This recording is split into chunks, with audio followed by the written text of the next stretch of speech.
Bueno, ya estamos saliendo en vivo. Buenas noches a todos los que están del otro lado y que se van a unir. El que vamos a un tema que me parece muy importante y que creo que a medida que vayamos hablando se van a ir dando cuenta la importancia que tiene. El tema que elegí para este miércoles es el tema de... Vamos a hablar un poquito en esta noche sobre qué importancia tienen las palabras. Así que, bueno, les doy la bienvenida a todos los que estén del otro lado. Voy a ver si está saliendo todo bien. Bueno, fíjense que el miércoles pasado ya tenía la intención de empezar a hablar sobre este temita y tuvimos un inconveniente con internet y con la electricidad que me impidió que pudiera hacer esta charla.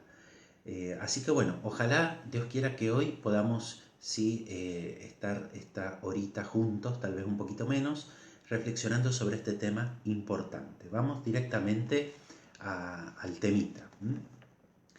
Bueno, fíjense que la palabra tiene una gran importancia, una, una importancia que a veces nosotros podemos no otorgarle, pero una palabra puede marcar a una cultura, puede marcar el carácter de una persona. Las palabras brotan de la cultura, pero a la vez las palabras modifican la cultura. Esta importancia de la palabra ya la descubrieron hace siglos, antes de Cristo incluso, en el siglo V antes de Cristo, ya la descubrieron, por ejemplo, los filósofos griegos. En particular, quienes usaban mucho la palabra eran los sofistas. Ustedes saben que hay muchas ciencias que trabajan con la palabra. Trabaja con la palabra, no sé, la psicología, trabaja con la palabra la literatura, trabaja con la palabra incluso la teología, las religiones, que eso quiero dejar un poquito para el final, que veamos lo poderosa que es la palabra de Jesús, por sobre todas las demás palabras. Pero en esta introducción no solo quiero hablar del tema teológico, sino que quiero que reflexionemos en general sobre la importancia de la palabra y cómo una palabra puede modificar una cultura. Vamos a ver, por ejemplo, esto que les digo, piensa en grandes discursos de políticos. Los grandes políticos tienen esta capacidad de atraer, de conquistar masas a través del buen uso que hacen de la palabra. Y este político, usando esta herramienta, usando esta arma que es la palabra, puede llegar a producir grandes cambios, para bien o para mal. Porque yo les estaba hablando de los sofistas.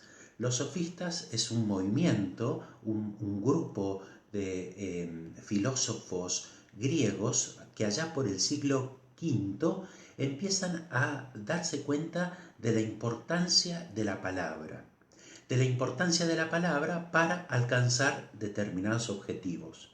En particular, hoy también podemos decir que los abogados, por ejemplo, usan mucho la palabra.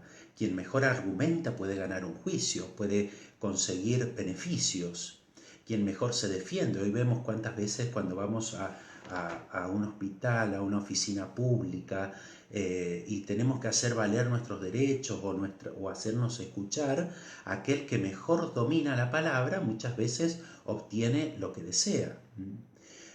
Entonces los sofistas, estos filósofos griegos del siglo V, cuarto antes de Cristo, estos filósofos se dieron cuenta de esta importancia y, a diferencia de los filósofos que ya existían en su época, comenzaron a ver en el uso de la palabra, en el enseñar a usar la palabra, un negocio y empezaron a cobrar por este servicio que prestaban de enseñarle a otros a usar la palabra, por ejemplo, para ganar juicios. Uno de ellos muy famoso fue Protágoras, si no me equivoco. Sí, así se llamaba, ¿no? No lo tengo muy presente, pero me parece que era Protágoras, que por ejemplo se acercó un muchacho a él y le dijo: yo solamente te voy a pagar si me haces ganar los juicios. Y bueno, el Protágoras, tan inteligente, tan astuto en el uso de la palabra, él mismo le hizo un juicio. Entonces le dijo: si yo te gano este juicio, tendrás que pagarme porque he ganado. Si vos me ganás, o sea, si vos ganás el juicio, tendrás que pagarme lo mismo porque yo te enseñé cómo ganar. Así eran los sofistas. Usaban, a veces manipulaban la palabra para alcanzar los fines que se proponían.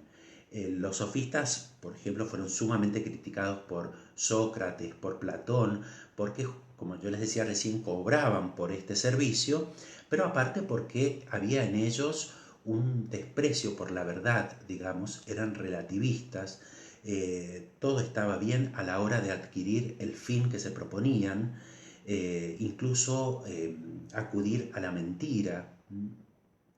Entonces ellos eran relativistas en este sentido. Eh, por eso fueron muy criticados. Pero ellos, digamos que se centraron en la utilización de la palabra.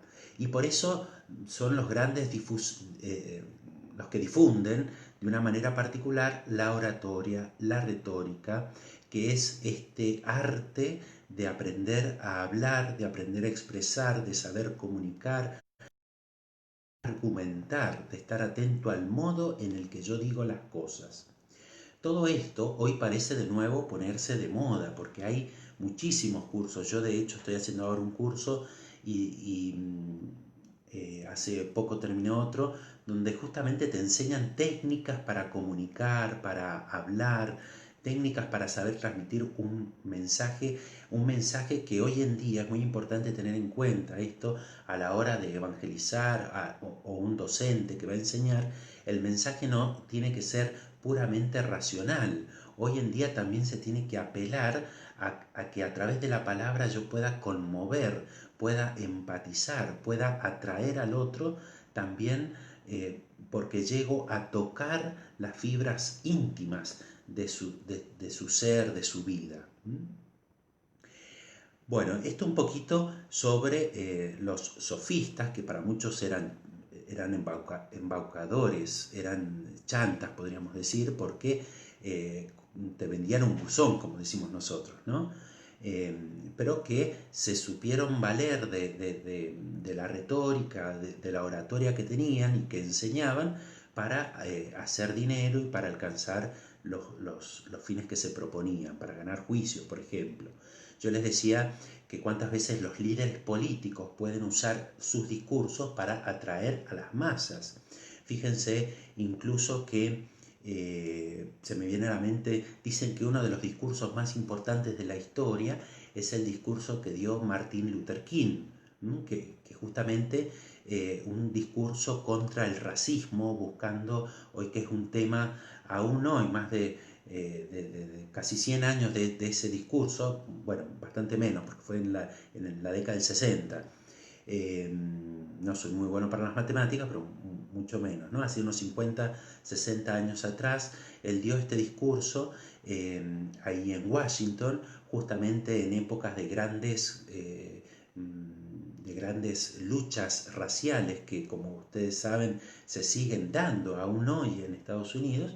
Bueno, y él hizo este discurso que movió a masas y que hizo de alguna manera un viraje en la política de Estados Unidos por su defensa de los derechos civiles, de los derechos, de las libertades individuales y demás. Entonces, así también tenemos ejemplos negativos y aquí en Argentina podemos pensar en muchos políticos que por el estudio de la comunicación, por eslogans, por la oratoria, pueden alcanzar finalmente sus objetivos. Ahora vamos a ver un poquito una distinción entre la palabra plena y la palabra vacía, porque muchas veces estos discursos son discursos hermosos, retóricamente hablando. Estos líderes pueden desarrollar una oratoria espectacular, pero los discursos están vacíos. Ya vamos a ver cuándo una palabra es vacía y cuándo una palabra es llena. Algo que es muy importante, cuando se habla de la palabra, y especialmente nosotros lo escuchamos mucho en el ámbito eclesial, en nuestro ámbito de la iglesia, al confrontarnos con el Evangelio, es que la palabra cobra una fuerza mayor aún cuando cuando viene sostenida por el testimonio de vida, por los hechos, por la historia personal de uno que avala esa palabra que yo transmito. Esto es muy importante para el docente, para el cura, para los consagrados, para un padre mismo, ¿no? Qué importante es la palabra de un padre para un hijo. Y como ya les decía, cuánto puede marcar una palabra a un hijo. Ahora vamos, al final también quiero que hablemos un poquito de las palabras que marcan, las palabras que hieren, las palabras que sanan. Voy a tomar un poquito de té. Después ustedes díganme si van entendiendo lo que estoy diciendo, si están de acuerdo, si les parece que es así. Voy a saludar a algunos de los que están conectados. Un saludito a Jacqueline, un saludito a Verónica, un saludo a Andrea. Andrea ha estudiado, a Ana. Ana Mastandrea ha estudiado teología, entonces dice algo que es muy importante, que la palabra crea. En un sentido teológico, Dios al hablar, Dios dijo, y esa palabra es poderosa y crea, ¿no? Pero fíjense que también en un sentido humano podemos decir una palabra que crea, que determina, una palabra que hace muchas veces. Ya lo vamos a ver un poquito más adelante. Un saludo también a Alicia, que está conectada con nosotros.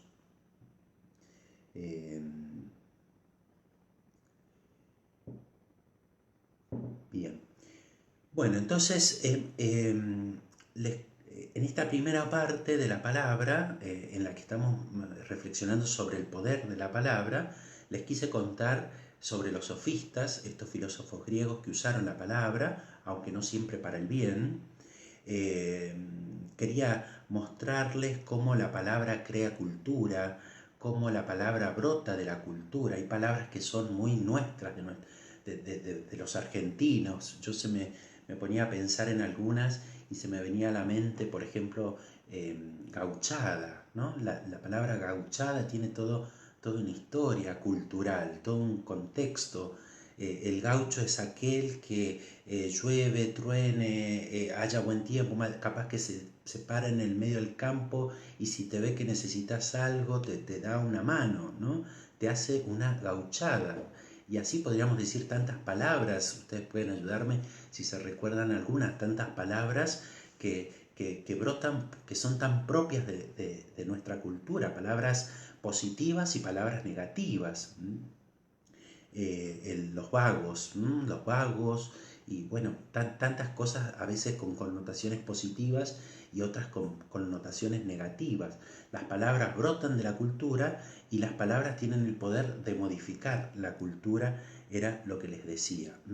Esto puede parecer un poco teórico, pero es sumamente práctico, ¿no? Es sumamente... tenemos que, esta mañana iba a una ferretería a hacer una compra y justamente un señor me comentaba, uno de los vendedores me comentaba que vino a saludarle a un chico que lo abrazó, él se sorprendió y el muchacho, este muchacho jovencito, le dijo: vos no te acordás de mí, ¿no es cierto? Pero yo sí me acuerdo de vos, porque vos una vez me hablaste de una manera que con tus palabras hiciste que yo pensara sobre mi vida y dejara los vicios. Era un muchacho que estaba trabajando con él, y a pesar de la diferencia de edad, pero este muchacho había caído en las drogas, en las adicciones, y su vida estaba tomando un rumbo para cualquier lado. Trabajaba como burro y después esa plata la gastaba en droga, ¿no? Y ahí vino este señor, que fue el que me atendió hoy en la ferretería, y me comentaba, me decía, yo hablé con él, con palabras simples, nada, pero eso él lo marcó a él y le hizo dar un rumbo en su vida. ¿Ven? Entonces, esto que yo les digo, esto que reflexionamos sobre los líderes políticos, sobre los filósofos que hablan de la importancia de la palabra y cómo pueden modificar una cultura, yo lo traigo a este vivo porque considero que no es algo teórico, algo técnico, algo para intelectuales, sino que es algo que podemos bajar a nuestra realidad y cuestionarnos sobre cuáles son las palabras que uso yo, con mi marido, con mis hijos, con mis amigos, con mis vecinos. Son palabras cargadas de amor, palabras cargadas de estima, palabras positivas. ¿Qué palabras uso incluso para conmigo mismo? Son palabras de violencia, palabras de odio, palabras de bronca, palabras que hieren, como les decía hace un rato. Fíjense que en esto de la cultura, nosotros hace 2 años atrás hemos tenido un fuerte debate donde la sociedad argentina se vio dividida cuando fue el debate sobre la ley del aborto. Fíjense aquí cómo tanto los que están a favor como en contra del aborto acudieron al uso de palabras para marcar un pensamiento. Hoy en día a veces la palabra tiene que ser corta porque no estamos acostumbrados a largos discursos. Ustedes tienen la paciencia de ponerse frente a la pantalla siendo ya más de las 22 y ponerse a escuchar lo que yo les digo. Y a veces nos atrae un tema, miramos, escuchamos, pero usualmente necesitamos, sobre todo los jóvenes, mensajes rápidos, ideas claras y rápidas.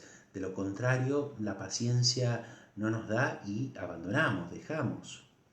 Entonces yo les ponía el ejemplo del aborto. Fíjense, para legalizar el nombre de esta ley no era la ley del aborto, era la ley de interrupción legal del embarazo. ¿Ven? Son formas de decir para que no sea tan duro, porque la palabra aborto tiene una connotación negativa ciertamente, ¿no? Fíjense como algunos decían cuando antes en los ámbitos eclesiales o las personas que se oponían al aborto decían, aparecían con carteles que decían no al aborto. Pero después apareció otro lema que decía sí a la vida. Sí, y después se agregó sí a las dos vidas. Entonces ven, o cuando en las marchas feministas apareció el ni una menos. Con una frase, con una palabra, yo intento explicar todo un pensamiento, toda una ideología que hay detrás. Ven cómo tiene poder esas palabras que quedan grabadas. Y hay gente, evidentemente, hoy en día son tantos, los que se dedican a estudiar justamente la oratoria, la retórica, el discurso, la comunicación, con el fin de entonces obtener un resultado. Esto es cuando en el fondo esta comunicación, esta palabra no va unida a la verdad, se puede hacer mucho mal. Fíjense cómo a través de las redes determinados pensamientos, ya sea políticos, ideológicos, filosóficos, religiosos, de sectas y demás, pueden acaparar la atención de alguien. Pueden acaparar, pueden convencer con un discurso y terminar llevándome para cualquier lado. Incluso continuando con esto del aborto, fíjense cómo a quienes están en contra del aborto se los llama los antiderechos. Los antiderechos. Y el aborto es presentado como el derecho a elegir sobre mi cuerpo. Entonces todas estas son palabras que suenan atractivas, que se piensan, que se busca cómo se las va a transmitir para atrapar a la gente. Entonces, bueno, nosotros tenemos que estar atentos a nuestro lenguaje. A nuestro lenguaje. Fíjense que hay no sé si ustedes saben cuál es, según algunos psicólogos, la primera palabra que comprendemos, el primer concepto que logramos captar. Si yo les preguntara cuál es la primera palabra que un bebé, que un niño empieza a decir, a balbucear, seguramente uno piensa mamá, papá, guau guau, refiriéndose al perro. Pero hay un filósofo, no, perdón, un psicólogo, René Spitz, ¿sí? Que dice que su teoría es que en el proceso de desarrollo de un niño hay determinados momentos, determinados acontecimientos significativos, él lo llama organizadores, que comienzan a estructurar la personalidad, comienzan a estructurar la mente del niño, y uno de esos momentos claves en ese desarrollo es el momento donde el niño incorpora el no. Y para él el no es el primer concepto que el niño comprende. Porque puede decir mamá, puede decir papá, pero no entiende exactamente qué significa ser madre, qué significa ser padre. Identifica a esta mujer con esta mamá, pero no llega a comprender del todo el concepto. Pero el no lo llega, según este psicólogo, es una de las primeras palabras que aprendemos y que comprendemos el significado, que significa que alude a la prohibición. E incluso el niño chico, él observa cómo a veces empieza a imitar no, e incluso mueve el dedo, ¿sí? Son una de las primeras los primeros retos que recibe el niño, las primeras advertencias de su padre, y entonces va incorporando lo que significa no, el concepto de no. Les digo esto porque no es una palabra como para estar atentos. Hay un filósofo, escuchaba una conferencia que daba un filósofo, Luis Castellanos, y él hablaba, le preguntaban en una entrevista que le hacían, ¿cuáles son las palabras más importantes? ¿Cuáles son las palabras más usadas? Las palabras más escuchadas. Pero sobre todo le preguntaban cuáles son las palabras más importantes que tendríamos que tener siempre en nuestra boca. ¿Hay alguna palabra que es la palabra primera que deberíamos aprender o internalizar o guardar o repetir, transmitir? Bueno, y él decía que entre tantas palabras, estima, amor, alegría, entre tantas palabras, la primera le parece, y la fundamental, la palabra sí. La palabra sí. Por eso quería contraponer aquella palabra que comenzamos desde niño a internalizar y a comprender que es no, a esa deberíamos oponerle el sí. El sí puedo, el sí soy capaz, un sí que me abra a posibilidades, que me ayude a desarrollar mi creatividad, que me cambie la mentalidad negativa que puedo tener a una mentalidad positiva. Sí soy capaz, decírmelo a mí mismo, pero también decírselo al otro. Y en este caso, favorecer la autoestima del otro. Esto es importante para un papá, para un docente. Sí podés, sí sos capaz, sí confío en vos, espero en vos, sí. Esto decía Luis Castellanos, recuperar sí, la palabra sí, como una de las palabras centrales de nuestro vocabulario, sobre todo para dar ánimo a otro, para estimular, para favorecer. Piensen, yo les decía que quería hablar brevemente de palabras que nos marcan en nuestra historia. ¿Pueden ustedes pensar cuáles son esas palabras que los han marcado? Tal vez la palabra de un papá, de una mamá, de un abuelo, de un amigo, una palabra hermosa que en un momento quedó guardada en mi corazón y como a este caso que yo les ponía de este muchacho que estaba en las drogas y que por una palabra de un compañero de trabajo dio un giro a su vida, empezó a reflexionar.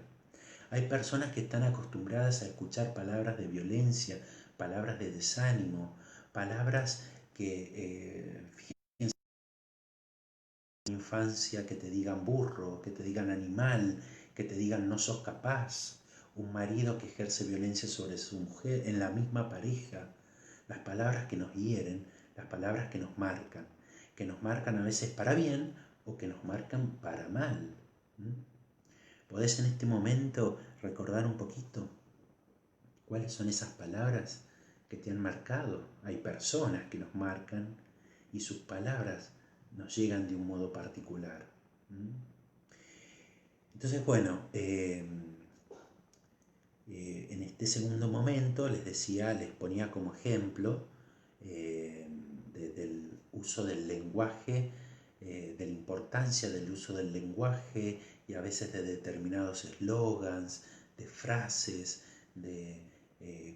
yo les ponía el ejemplo con respecto a lo que sucedió con el debate por el aborto y cómo las diversas posiciones, tanto de un lado como del otro, buscaban aprovechar las palabras, buscaban a través de eso conquistar, digamos, adeptos. Les decía también lo peligroso que es cuando el arte de la comunicación, la oratoria, la retórica, no va unida a la verdad. Y entonces yo conquisto a personas para ideologías que están alejados de la verdad. Ustedes me pueden preguntar, ¿cuál es la verdad? ¿Qué es la verdad? ¿Dónde está la verdad? Papa Benedicto decía algo muy bonito, que nadie puede decir yo tengo la verdad, sino que la verdad siempre es superior a nosotros. Y nosotros tenemos que ir como adentrándonos en la verdad, en el misterio de la vida. Y eso nos lleva toda la vida justamente, un trabajo de siempre. Es peligroso cuando decimos la verdad es la mía, yo tengo la verdad, vos no tenés nada de verdad. Esto no quiere decir que seamos relativistas, que vale todo, que vale lo que vos decís, todo se tiene que respetar, pero no todo tiene el mismo valor. Hoy a veces yo veo que en los colegios puede estar un poco devaluada la palabra del docente, porque hay un método que es el constructivismo, que es fundamental. El conocimiento lo construimos entre todos, pero lógicamente hay una asimetría entre el docente y el alumno, que es la asimetría que brota de una persona que se ha dedicado a estudiar esa materia, de un profesional que ha estado años en una universidad, en un instituto, reflexionando sobre un tema, que además tiene una determinada experiencia de la vida. Entonces, sin dejar de valorar y escuchar lo que el otro tiene que decirme y que me puede aportar tanto y que puede enriquecer, supongamos en el ámbito de una clase, que puede enriquecer la clase en el ámbito de un aula, sin embargo, hay una asimetría, no da todo lo mismo, no es lo mismo la palabra del científico, del que estudió, del que se preparó, que de alguien que se maneja por el sentido común, por lo que escuchó, por algo que leyó. Eh, bueno, ahora les voy a hablar un poquito sobre la palabra plena y la palabra vacía. Ya les adelanté algo recién. Voy a leer algunos mensajitos, espero que no se me duerman.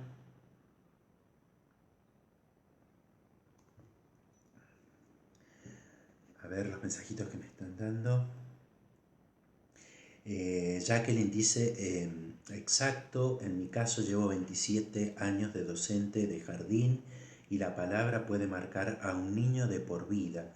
Doy gracias a Dios por darme la posibilidad de ser comunicador, una comunicadora. Muy bien esto, qué importante, ¿no? La palabra de un docente y sobre todo en esta etapa de la vida que tanto marca. Otro ejemplo fue el de Hitler con el efecto del discurso, claro, un discurso usado para mal. Hitler, el poder de Hitler es legítimo en su origen, después se convirtió en ilegítimo en cuanto a su ejercicio, porque violó de una manera atroz los derechos humanos, ¿no? Pero claro, él llega al poder no con un golpe de Estado, sino votado por los mismos alemanes, y logró esto a través de su retórica. Un abrazo a Ana Cristina, a Nenina, saludos a Osvaldo también. Una palabra positiva de nuestra cultura, arte, nos decía, qué hermosa palabra, ¿no? Arte. La palabra transmite amor. Una palabra negativa de nuestra cultura, corrupción. Alda agradece por la reflexión y también un saludo grande a Olguita, que está conectada también. Bueno, les decía, al final quiero hablarles un poquito de Jesús, la palabra de Jesús, que es muy interesante. Pero antes de terminar esta primera parte, les quería hablar sobre la palabra plena y la palabra vacía. Porque toda esta meditación sobre la palabra me surgió a partir de la lectura que hice de un libro que se llama Gestionar es hacer que las cosas sucedan, es de Blechmar, donde él habla que, justamente habla de que en una gestión, ya sea en una institución escolar o en otro ámbito, una gestión tiene que ser valorada o va a ser valorada positivamente en la medida en que realice aquello que dice, aquello que proyectó, aquello que se propuso. Nosotros los docentes sabemos que muchas veces proyectamos 1000 cosas o tenemos que llenar miles de papeles y después llegamos a la mitad de las cosas o las situaciones nos obligan a modificar. Pensemos en esta situación de la pandemia. Ni hablar cuando se trata de discursos políticos y de promesas de políticos. ¿Qué porcentaje llega a realizarse de todo aquello que dijeron? Entonces, una gestión será evaluada en la medida en que esa palabra verdaderamente sucedió, se realizó. Entonces, bueno, leyendo este libro de Blechmar, allí él hacía esta distinción entre la palabra vacía y la palabra plena. La palabra vacía es la palabra que dice lo políticamente correcto. Yo digo algo para quedar bien con el oyente, pero mi pensamiento, mi sentimiento va por otro lado. Palabra vacía. La palabra vacía, como les decía, quiero quedar bien. No hay una correspondencia entre mi verdadero pensamiento y aquello que estoy pronunciando. Incluso a veces puede haber palabras que son hermosas, pueden llenarse de vacío. Por ejemplo, cuando un marido le dice a la esposa, o un docente le dice al alumno, o un amigo le dice al otro, habla que te escucho, y estoy en cualquier lado. Ven que muchas veces eso pasa en las familias. Es decir, no he asimilado profundamente el sentido de la palabra que he dicho. Le he dicho al otro, te escucho, y en vez de prestarle atención a lo que tiene para decirme, me pongo con el celular o tengo la cabeza en cualquier lado o estoy pensando en lo que tengo que hacer mañana. Ese te escucho es un ejemplo de palabra vacía. Ni hablar, por ejemplo, un te amo dicho o un te quiero dicho solo de la boca para afuera y no demostrado con las acciones.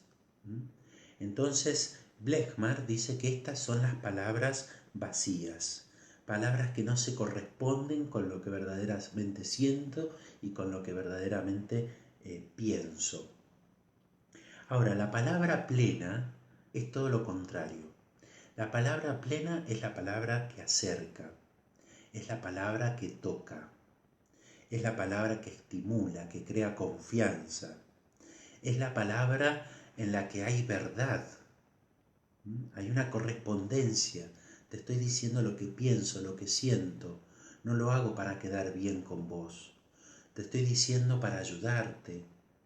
Y es la palabra que genera diálogo. Es la palabra que todavía no habíamos mencionado y que es tan importante. La palabra diálogo. La conversación con el otro. Cuánto en este tiempo de pandemia extrañamos las conversaciones con los amigos. Y la conversación no es un monólogo, como yo estoy haciendo ahora, aunque hay un feedback de lo que ustedes piensan y me comentan. Para que una conversación, un diálogo esté lleno de palabras plenas, yo escucho, asimilo, estoy dispuesto a cambiar, estoy dispuesto a dejarme modificar por la palabra del otro. Entonces ahí la palabra en la que hay intercambio es una palabra plena. La palabra que está abierta a la escucha, a la modificación de actos cuando el otro me dice algo, es una palabra plena.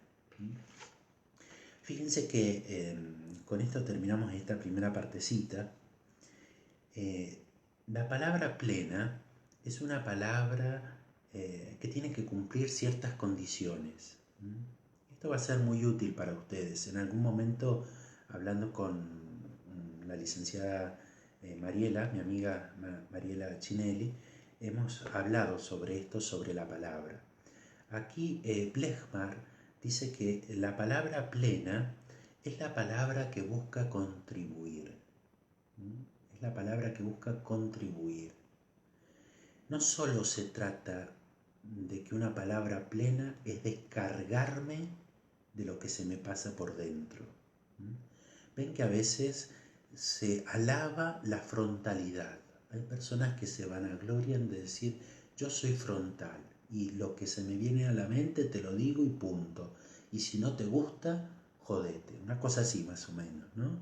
Bueno, esa palabra dicha así no siempre es una palabra positiva, no siempre es una palabra que construye, a veces es una palabra que destruye. ¿Por qué? Porque para que la palabra sea plena, entonces debe contribuir y debe estar atenta al contexto, al contexto en que se dice la palabra, en que se dice el discurso, en el que se entabla la conversación. ¿Cuál es el escenario donde yo digo esa palabra, ese discurso? Entonces tengo que pensar el dónde, a quién, cuándo, y esto es muy importante, de qué modo. Muy importante, de qué modo digo lo que pienso. Es muy importante porque en este tiempo nos dejamos llevar mucho por las emociones, por los gestos. Hay un axioma en comunicación que dice que no es posible no comunicar. Siempre comunicamos aun cuando no hablamos. Porque existe el lenguaje verbal y el lenguaje no verbal. Entonces tal vez yo estoy molesto, yo me enojo y me quedo callado, pero mi rostro, mi cara, mi cuerpo están manifestando, dan cuenta de que algo me está pasando, o que estoy feliz o que estoy triste. Entonces, este axioma de la comunicación dice que no es posible no comunicar. Siempre comunico, verbalmente o gestualmente. Entonces, hoy en día es muy importante cuando yo tengo que decir una verdad, cuando tengo que transmitir lo que pienso sobre algo, estar atento al contexto. Estar atento a pensar si esa palabra va a construir o va a destruir, si va a contribuir a que la situación se resuelva, a que la pareja vaya adelante, a que yo con mi hijo estemos mejor, o si va a ser una palabra que va a destruir. Estar atento al modo, de qué modo voy a decir, en qué circunstancias, en qué lugar. Entonces son fundamentales las emociones mías y las emociones del otro. Y entonces el clima está caliente, otro momento. Y por último, la palabra plena es la palabra que genera compromiso. Este sería el tercer elemento.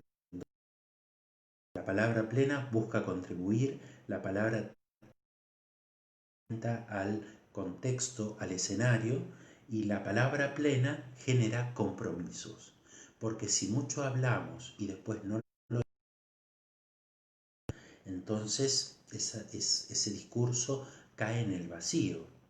Un padre que le dice a su hijo, no mientas, ¿sí? Sé responsable, pero ese hijo ve que su padre miente, que su padre cuando puede bajo o inventa excusas, entonces ahí esa palabra no es una palabra que genera compromiso, que me compromete existencialmente.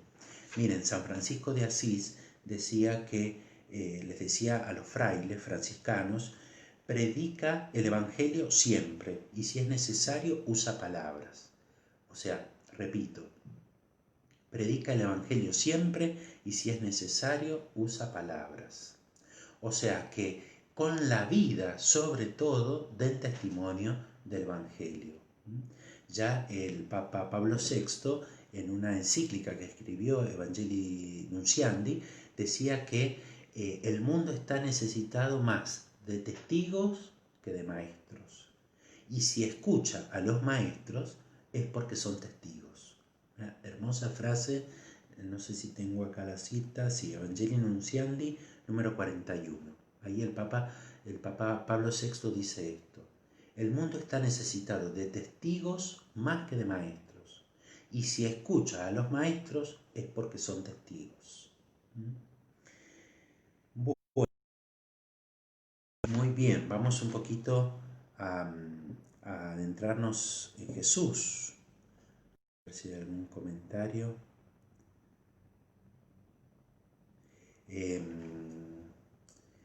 Por ejemplo, una palabra negativa, gorda. Jackie da un testimonio de su, pienso que de su juventud, en su adolescencia, caí en anorexia y bulimia. Todavía lucho con ella, ahora aprendí a aceptarme y ser como soy. Cuesta, pero hoy soy feliz. Un testimonio muy importante, muy impactante, ¿no? Que nos hace pensar mucho, los estereotipos de belleza.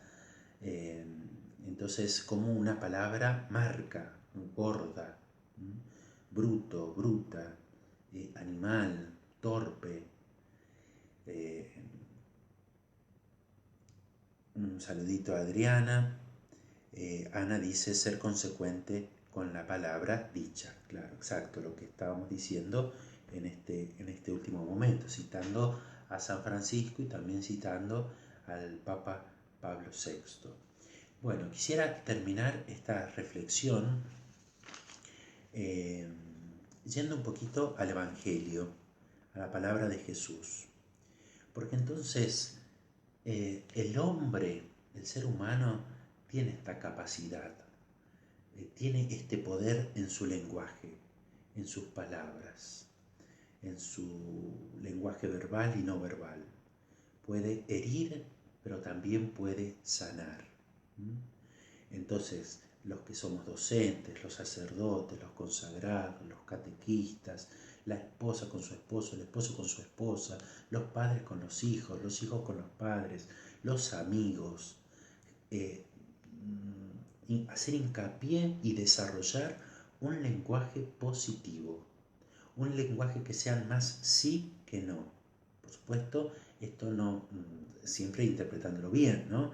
Un papá, por supuesto, hemos meditado en algunos otros encuentros, es fundamental para que su hijo se desarrolle sanamente que el papá sepa poner límites. Es decir, el no también tiene su valor y como yo les decía recién, está entre las palabras significado en plenitud, que captamos el concepto, lo que quiere decir, la idea, desde que somos muy pequeños. Estos límites que son necesarios deben ir acompañados en general, es lo que intento decir, positiva, de una mentalidad que suma, de una mentalidad esperanzadora. Bien, entonces el hombre tiene este poder, lo vemos con políticos, lo vemos con filósofos, lo vemos con psicólogos, lo vemos con docentes. Ahora pueden hacer tanto bien en una persona. Yo he sido testigo de cómo con mi palabra, cómo con la palabra que le puedo decir a alguien, puedo influir positivamente o negativamente. Entonces, Para terminar, quiero ir a cómo era la palabra de Jesús.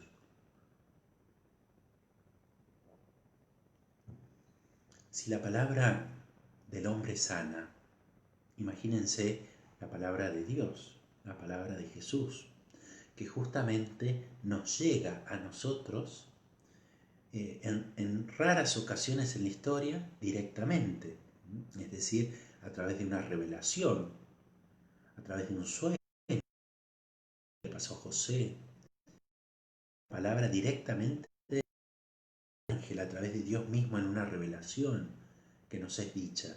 Pero estos casos sobrenaturales son extraordinarios y se dan pocas veces. La iglesia, para confirmar una aparición, tiene que hacer un discernimiento, porque a veces también existen las enfermedades psicológicas, las patologías psicológicas, y puedo tener una esquizofrenia, un delirio, e imaginarme cosas que en realidad no están pasando. Hay que hacer siempre un discernimiento de esto.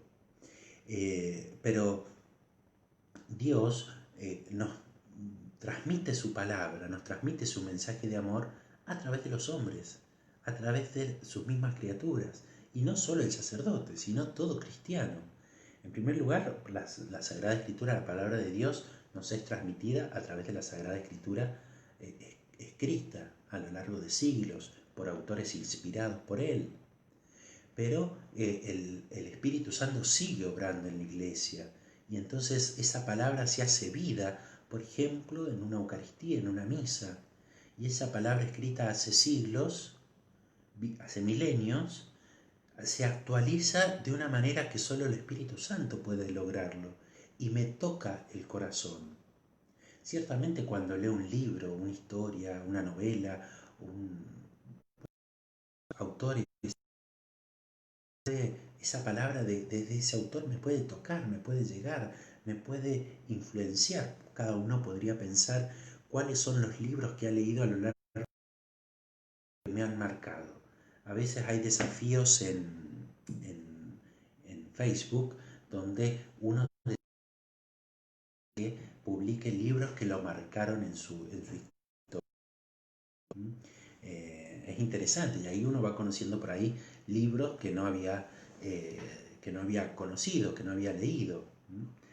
Pueden hacerlo, pueden en los comentarios sugerir algún libro que les recomendarías a otro y que te ha marcado positivamente en tu vida. Pero si esto puede hacer la palabra humana, entonces imagínense la palabra divina, que tiene, y sobre todo cuando es dicha en un contexto de oración, de liturgia. Fíjense, yo creo que ustedes se van a acordar, recuerden, en primer lugar, tenemos que decir que la palabra de Jesús es una palabra inteligente. Dice Jesús, sean astutos, mansos. Él era astuto realmente, porque lo quisieron hacer caer. Lo querían, decimos nosotros, hacer pisar el palito para encontrar un motivo para condenarlo a muerte. Se recuerdan, por ejemplo, cuando le preguntaron a Jesús, Maestro, ¿debemos pagar los impuestos al César? ¿Tú qué dices? Entonces lo ponían en una encrucijada. Y él dijo la palabra justa. Den al César lo que es del César. Pueden leer el pasaje en Marcos 12, 13 al 17. Dice ahí mismo, incluso en este pasaje, en esta perícopa, que se acercaron para sorprenderlo en alguna de sus afirmaciones. Querían ver si lo hacían caer. La palabra de Jesús es una palabra con mucha inteligencia, con mucha sabiduría. Siempre tiene la palabra justa y no cae no peca ni por exceso ni por defecto. También cuando, fíjense, Jesús lo cuestionaron sobre el divorcio. ¿Es lícito al hombre separarse, divorciarse de su mujer? Esto aparece en Mateo 19:3. Porque Moisés dijo, ¿y tú qué dices? Entonces, si Jesús decía sí, parecía ser una actitud reprobable. Si decía no, parecía oponerse a a Moisés. Y entonces ahí Jesús encuentra la palabra justa para salir de esa trampa que le habían tendido. Moisés lo permitió por la dureza de sus corazones, pero ahora yo les digo, y eleva el discurso, sin negando a su modo lo anterior, ¿no? Hay una palabra muy bella, lo pueden recordar fácilmente porque les voy a dejar como tarea para que ustedes lean Mateo 8 y Juan 8. Y en particular de estos dos capítulos pueden buscar los pasajes que yo les digo ahora. Porque en Mateo 8 encontramos la sanación de el sirviente del centurión, ¿no? Se le acercaron, se lo voy a leer un poquito por si no lo tienen presente. Al entrar en Cafarnaúm se le acercó un centurión, es decir, un soldado importante, un oficial, rogándole: Señor, mi sirviente está en casa enfermo de parálisis y sufre terriblemente. Jesús le dijo: yo mismo iré a curarlo. Pero el centurión respondió: Señor, no soy digno de que entres en mi casa. Basta que digas una palabra y mi sirviente se sanará. Porque cuando yo, que no soy más que un oficial subalterno, digo a uno de mis soldados que están a mis órdenes, ve, él va, y a otro le digo, ven, y él viene. Y cuando digo a mi sirviente, tienes que hacer esto, él lo hace. Al oír esto, Jesús quedó admirado y dijo a los que lo seguían: les aseguro que no he encontrado a nadie en Israel que tenga tanta fe. Y Jesús dijo al centurión: ve y que suceda como has creído. Y el sirviente se curó en ese mismo momento. Una palabra tuya bastará para sanar. La eficacia de la palabra de Jesús. ¿Se dan cuenta? Una palabra que sana. Es hermoso esto, es hermoso. Leer la palabra, meditarla, una vez que se levante esta cuarentena, ir a la iglesia, escuchar esta palabra que me viene dicha a mi corazón. Porque así como Jacqueline recién contaba que en su adolescencia la marcó la palabra gorda y cuyas consecuencias aún hasta el día de hoy la sigue verificando y sigue luchando contra esa autoestima, contra ese prejuicio que se generó contra ella, que generaron los demás, ese maltrato que recibió, esas situaciones necesitan ser sanadas y se sanan muchas veces a través de la palabra de un psicólogo, a través de la palabra de un sacerdote, a través de la misma palabra de Jesús. Qué grande es la fe. El Señor se sorprendió, dice la palabra, quedó admirado de la fe de este hombre. Estaba convencido de que no hacía falta que Jesús fuera, bastaba que lo quisiera, que dijera una palabra y ya el sirviente quedaría sanado, el empleado. Y así fue. En ese mismo momento, termina la palabra, el sirviente se curó. La eficacia de la palabra de Jesús que sana. Una palabra inteligente, una palabra hermosa, una palabra llena de ternura, llena de amor, llena de bondad, como dice el Evangelio de hoy. Él es bueno, pero es una palabra también muchas veces dura, una palabra que está acompañada de verdad. ¿Se recuerdan cuando les dijo a los fariseos, raza de víboras? Entonces tantas veces el Señor se enojaba, sobre todo con los fariseos, con los escribas, con estos que mal usaban la palabra, lo querían hacer caer a Él, le decían a la gente una cosa y ellos hacían otra. Entonces, recuerden, repito que les he leído recién este pasaje de Mateo 8. Acuérdense, Mateo 8, ahí a la mitad del capítulo encuentran la curación del sirviente del centurión. Y en el mismo capítulo 8, pero del Evangelio de Juan, mucho más adelante, y con este pasaje ya podemos ir terminando porque ya va a ser una horita que estoy hablándoles. En Juan 8 encontramos, este sí que se lo conocen, se lo acuerdan, porque es uno de los más bellos. comienza así. Se sentó y comenzó a enseñarle. Los escribas y los fariseos le trajeron a una mujer que había sido sorprendida y todos dijeron a Jesús: Maestro, esta mujer ha sido sorprendida en flagrante, o sea, en un momento en el que estaba cometiendo adulterio. Moisés en la ley a esta clase de mujeres. El adulterio tenía como pena, incluso en los hombres, pero a veces se aplicaba más a la mujer, tenía como pena la lapidación. Eh, entonces Moisés en la ley nos ordenó apedrear a esta clase de mujeres. ¿Y tú qué dices? ¿Ven? Ahí viene la trampa que le quieren poner. ¿Se va a oponer a Moisés? ¿Va a aprobar el adulterio? Está en una encrucijada. ¿Cómo sale adelante? ¿Cuántas veces a nosotros nos cuestionan nuestra fe, nos cuestionan nuestras creencias? Los hijos, ¿cuántas veces cuestionan a los papás en algo? Un alumno cuestiona a su docente: ¿y por qué tengo que hacer esto? Entonces ahí tantas veces en la vida nos encontramos en esas encrucijadas. ¿Qué hago? ¿Cómo resuelvo esto? Ahí pedir esta sabiduría de Jesús, esta inteligencia. Ustedes ya saben la respuesta que dio Jesús.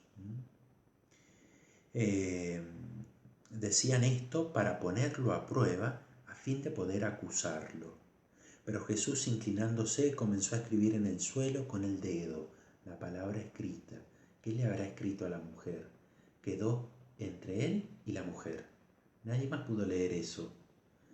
No quedó ni siquiera escrito en la Sagrada Escritura. Juan no se enteró, no lo escribió. Dice, Jesús entonces, inclinándose, comenzó a escribir en el suelo con el dedo. Como insistían, se enderezó y les dijo: el que no tenga pecado, que arroje la primera piedra. ¿Se opuso a Moisés? No, no se opuso. ¿Condenó a la mujer? No, tampoco la condenó. Encontró la palabra justa, la palabra de la vida, la palabra que sana, la palabra que salva. E inclinándose nuevamente, siguió escribiendo en el suelo. Al oír estas palabras, todos se retiraron, uno tras otro, comenzando por los más ancianos. Jesús quedó solo con la mujer que permanecía allí, e incorporándose le preguntó: Mujer, ¿dónde están tus acusadores? ¿Nadie te ha condenado?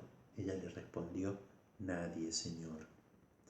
Y termina la palabra de Jesús, la palabra que sana, la palabra que convierte, la palabra que transforma.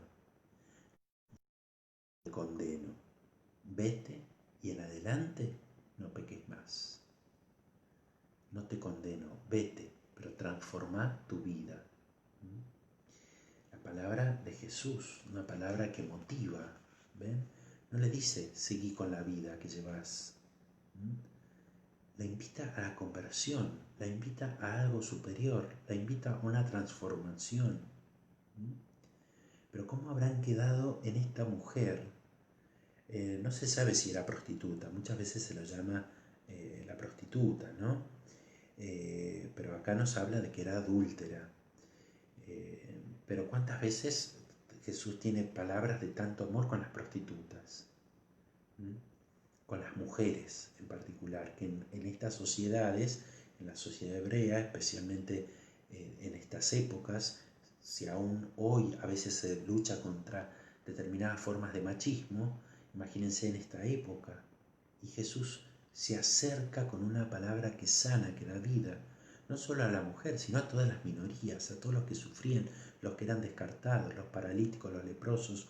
Había preparado también un texto que lo dejo para otra ocasión, de los leprosos a los que Jesús sana, a los que Jesús toca. Ese es bellísimo, ese pasaje también está en Mateo 8, por eso les digo que lo lean todos, porque la curación del leproso, el leproso se le acerca y le dice: si quieres puedes purificarme, se lo pide, se lo suplica.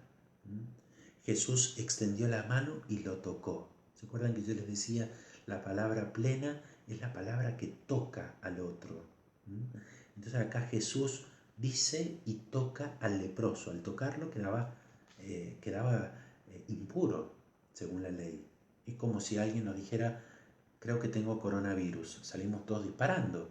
¿Cuánto sufren las personas que sospechan tener coronavirus o tienen un síntoma, o los que lo han tenido, porque sufren mucho maltrato, mucha estigmatización por su enfermedad? Jesús tocó la herida, tocó. Entonces, bueno, con esto cerramos por ahora. Tal vez la semana que viene sigamos meditando sobre la palabra, sobre la importancia de la palabra. Sí quiero que piensen en todo lo que hemos hablado, muchas cosas hemos dicho, muchas cosas hemos compartido, las palabras que hieren, las palabras que marcan positivamente, que marcan negativamente, las palabras que sanan, sobre todo las palabras de Jesús, pero también nuestras palabras, cómo tratamos a los demás. Atención a las palabras llenas de violencia. Las palabras no solo se dicen, no solo se expresan verbalmente, sino que también hay un lenguaje no verbal. Nuestro cuerpo habla. Y también está el lenguaje escrito. El Papa Francisco se viene hablando ya en la Iglesia, no solo con el Papa Francisco, sino desde antes, de la violencia a través de las redes. Insultos, malas palabras, maldecir a otro, ¿sí? Si toda esa carga negativa la convertimos en una carga positiva para hacer el bien, para ciertamente denunciar el mal, ciertamente protestar ante la injusticia, pero también estando atento a los modos, de modo que no generemos más violencia a la violencia. Entonces, bueno, espero que les haya gustado, los saludo a todos, les deseo que tengan un buen descanso y leo los últimos comentarios. Un saludo a Mari, un saludo a Adriana, un saludo a la hermana Gilda, no sé de dónde me estará viendo, si desde Brasil o desde qué parte del mundo. Un saludo grande para ella, un saludo grande a Paola. A veces deberíamos detenernos más y pensar antes de hablar, pensar si lo que vamos a decir suma o no. La palabra, les decía yo, la palabra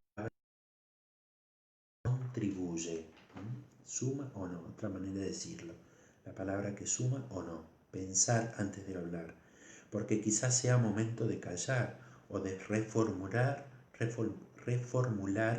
la forma de expresarnos. Alicia dice, ciertamente las palabras marcan para bien o para mal. Qué lindo la idea del diálogo comprometido, un diálogo que escucha y que está dispuesto a compromisos, a cambios, a modificaciones. Bueno, por haber estado allí del otro lado, un saludo muy grande, que Dios los bendiga, que tengan un buen descanso y ojalá que esta charlita haya sumado para algo. Un saludo también a Cristina, que nos confiesa que es un poco arrebatada, cuesta mucho, pero se puede, Cristina. Palabras positivas, es posible. Un saludito también a Zulema y a todos ustedes que han estado del otro lado, a Marcos también, un saludo grande.